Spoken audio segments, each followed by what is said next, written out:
අතට අද දිනේ අපි මේ මැතිවරණ කොමිෂන් වලට ආවේ මේ 2024 පාර්ලිමේන්තු මැතිවරණය කල් දාන්න කියන ඉල්ලීමට. මොකද අපි එහෙම කියන්නේ මේක නොවැම්බර් 14 වෙනිදා තමයි මේ මැතිවරණය තියන්න කියලා මැතිවරණ කොමිසම මත ආණ්ඩුවේ ඉල්ලීම මත තමයි ජනාධිපතිවරයාගේ ඉල්ලීම මත තමයි මේ දිනය ප්‍රකාශ කරලා තින්නේ. ඉතින් අපි දන්නවා ශ්‍රී ලංකාව කියන්නේ බෞද්ධ ජනතාව බහුතරයක් ඉන්න රටක්. මේ බෞද්ධ ඉන්න ජනතාවගේ බෞද්ධ ජනතාවගේ සාම්ප්‍රදායික උත්සව සහ සංස්කෘතික උත්සව තියෙනවා. ඒකේ ප්‍රධාන උත්සවයක් තමයි කටින චීවර මාසය. මේ කටින චීවර මාසයේ ඉවර වෙන්නේ නොවැම්බර් 14 වෙනිදා 15 වෙනිදා තියෙන පෝය දිනේ.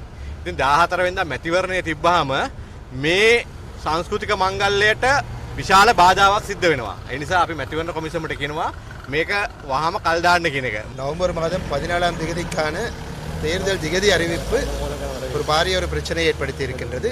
உண்மையிலே இந்த நவம்பர் மாதம் 15ஆம் தேதி ஒரு போயா தினமாக இருக்கிறது. அதுவும் ஒரு விசேட போயா தினமாக இருக்கிறது.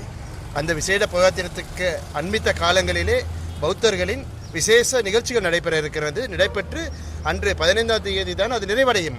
அப்படி நிறைவடையும் இருக்கும் பொழுது 14ஆம் தேதி தேர்தலை நடத்த தீர்மானித்திருப்பது உண்மையிலே இந்த நாட்டிலே அதிகமாக வாழும் இந்த பௌத்தர்களின் உரிமைகளை பாதிக்கும் விதத்தில் இருக்கும் என்பதை நாங்கள் தெரிவிக்க விரும்புகின்றோம்.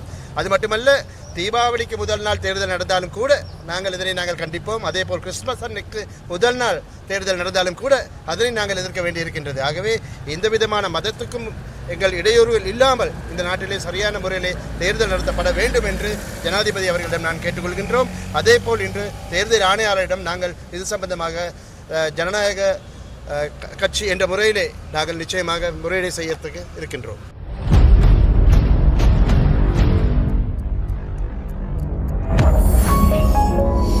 You're watching the Life Traveler channel.